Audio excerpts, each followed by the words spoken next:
What's going on, ladies and gentlemen? We got the national champion of, is it 2020 or 2019? 2019. 2019 here, and he's playing the new Set 8 Goku. Now, he just won round 3, and I got him to do a deck profile, so talk to me. All right, man. So I'll go over the leader since it is a new set. You guys know what it does. So it's Son Goku. So on the unawakened side, he pretty much has a pretty basic effect. Attack the leader card, just draws a card. He has another effect, though. It says when he activates Revive, you draw another card. So being able to activate Revive, it triggers no matter what. So that's like, it's going to give you pluses. But most of the time, I'm awakened when it happens. So his other effect is for awakening is just untapping one, drawing one. So the awakened side, so when he attacks any card, you draw a card, and then it's whenever you activate Revive, you draw 2 cards. So that's huge in the deck, and I'll show you why when you kind of lock your opponent down, and we'll pretty much go from there. The big effect, though, is being able to make any one of your multicolored battle cards in rest mode a deadly defender.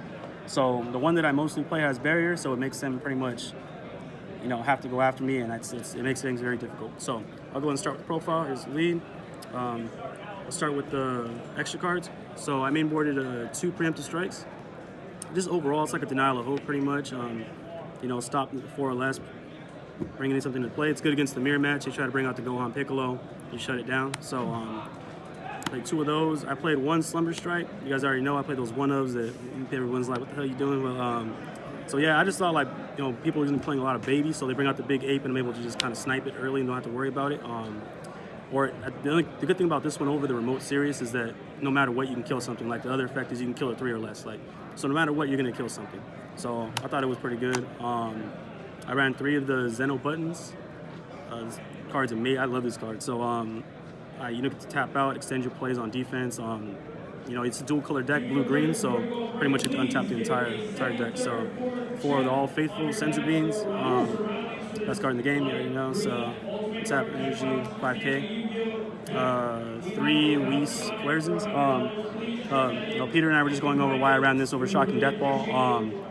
I love Shocking Death Ball. I just like being able to negate an attack and still keep my energy up and be able to play defense because that's crucial because I play like the pseudo combos and stuff, so I want to have my energy available. So, the sparking, I really didn't want to take life late in the game. So this card, it works beautifully for me.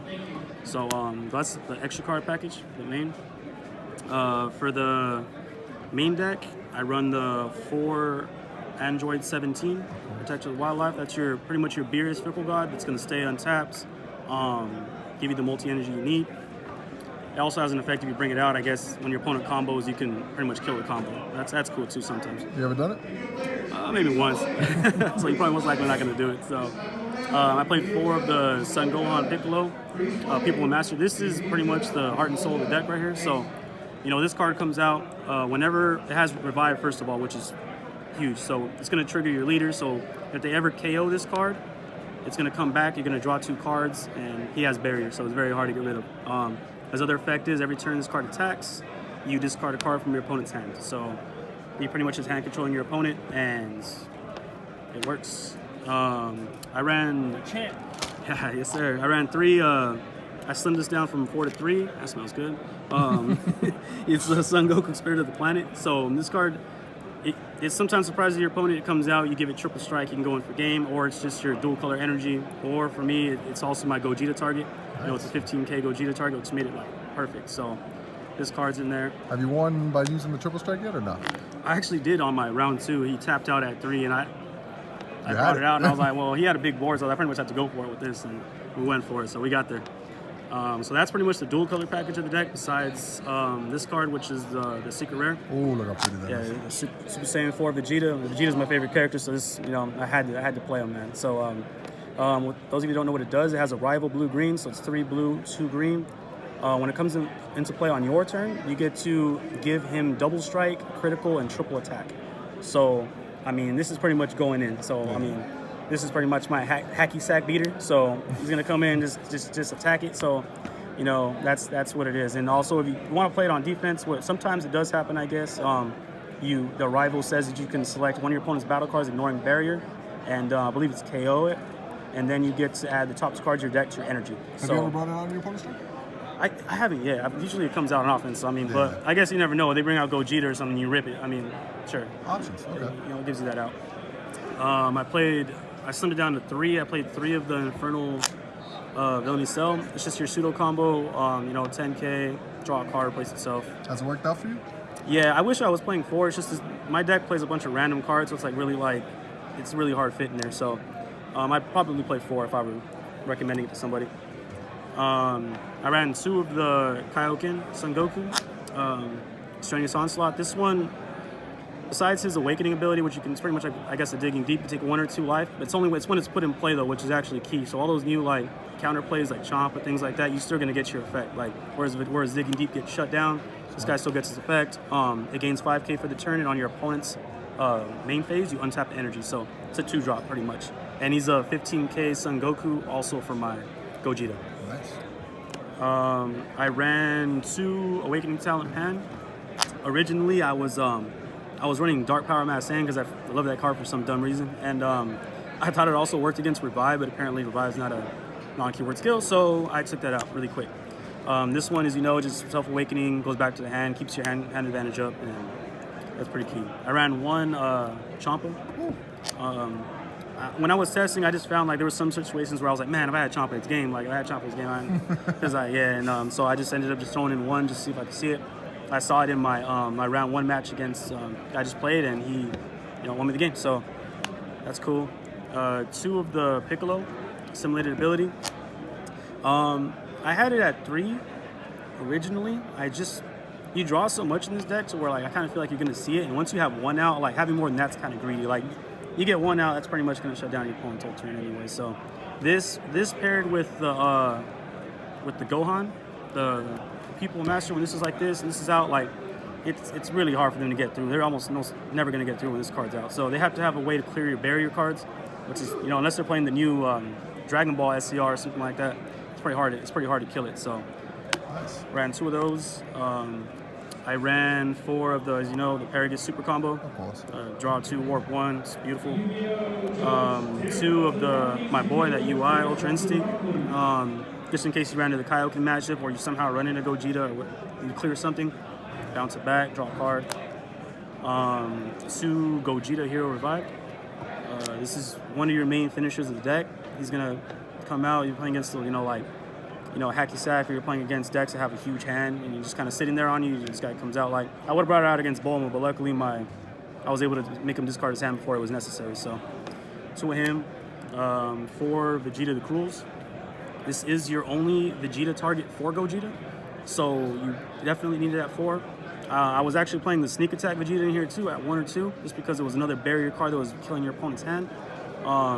So if you want to up the count, you can, but I found that I always had a Cruel when I needed to bring out Gogeta. I ran 1 Ultimate Fusion Gogeta. So I just took one of these just because I felt like I needed more removal. The Piccolo does kill the 5 or less, but you're playing against Hacky Sack and they have the 8 drop out there. You can't get rid of it. So that card's sitting out there dual attacking you, and it's just really annoying. So I put this in there. Hacky Sack. And why is that? Because I like kicking the crap out of it. Nice. So I call it Hacky Sack. So so this is in there just for removal. It removes apes, whatever you're playing against. It's something. Keep your hand up, drawing cards.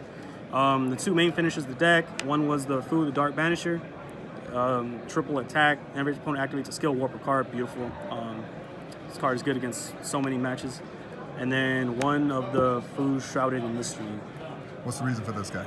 Man, this guy just wins games. He comes out and it's kind of what are you gonna do? Again, against Hacky Sack, it can't block. They can't block, they can't negate, no super combos. 'Cause that's what they do. They spam the board with negate or blockers, and they just sit there. So it's okay. It seems like you hate hacky sack. I hate it, man. It's passion. Yeah, as you can tell, I was having a lot of fun playing it and testing. So yeah, that's the main deck right there. I'll go over the side deck real quick. Yeah, my side decks, they're always usually pretty weird. So I ran 1 of the Fu, another Fu, Dark Banisher. This is against if I was playing the Janemba matchup, or Hacky Sack, whatever it is. Just another one. Just hating on helmet decks and hating on everything else. Nice. So 2 of those, and 2 Haru Attacker Majins. The Broly matchup, the Baby matchup, the Mirror match, the anything where I play, whatever you want. You know what it does. It comes in, untaps, crit. Amazing. Its counterpart, TN. All the blue decks, keep them locked down. It doesn't really affect Android 21 as much, but it's more for Janemba, things like that, so they can't untap their energy. Nice. 1 more of the Slumber Strike.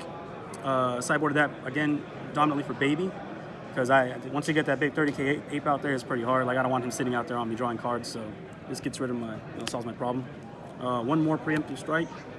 This was usually against like the pan matchup, or matchups that rely like on bringing out one battle card per turn. So like this pretty much just shuts down their turn and they're just passing. So it's like, okay. Or against like the mirror match, like you don't want to let that Gohan Piccolo come out, so you want to make sure you have this every time. So I sideboarded one more, one Mafuba.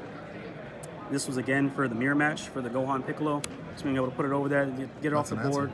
Yeah, so that's one answer for it. I didn't have room to play any more than one. I probably would have sideboarded two, but I didn't think I was going to see much representation from this deck here. So one was cool.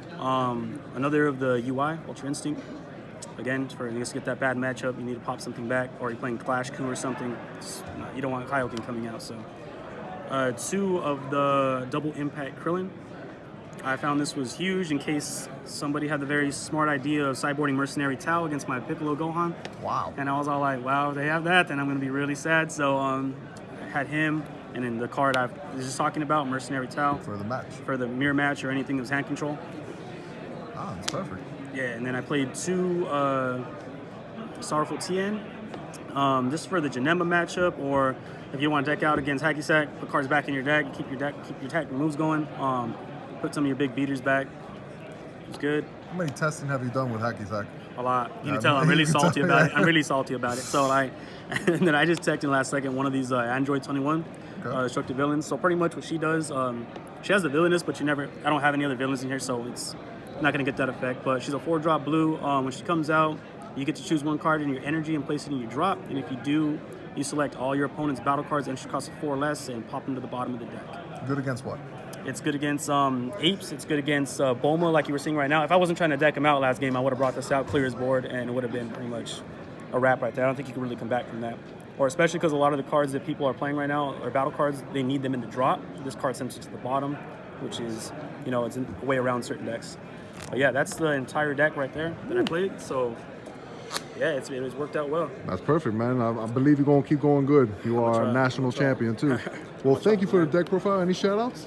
Yeah, shout out to my team, my super players, man. Everybody, Ultimate Guard, yeah. You already know, man. The whole package, all the 805, everybody. We're good. All right, man. Thank you. Right. Thank you, guys. Till next time.